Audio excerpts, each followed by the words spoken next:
तुम्ही कधी केळ्याच्या फुलाची भजी खाल्ली आहे? चला बनवूया. तर या ठिकाणी मी घेतली आहे केळफुलं आणि याच्या आतमध्ये एक असा बारीक काडी असते जी तुरट असते, त्याला नारंब असं म्हणतात केरलाच्या भाषेमध्ये.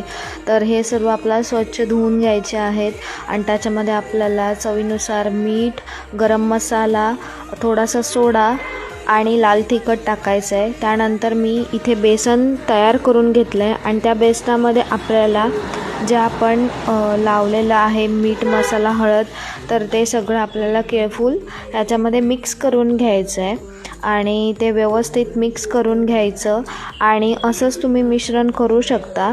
हे मिश्रण खूप टेस्टी लागतं आणि खरंच खूप छान लागतात त्याच्या भजी आणि कुरकुरीत होतात. गरम गरम तेलामध्ये लो फ्लेमवरती ते फ्राय करून घ्यायचं आणि त्यानंतर मस्त अशी गरमागरम भजी तयार.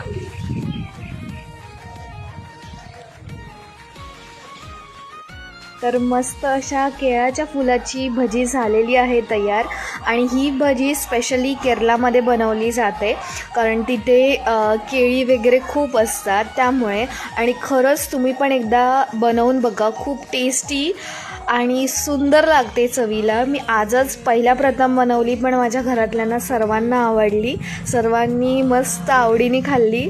तर तुम्ही पण बनवा.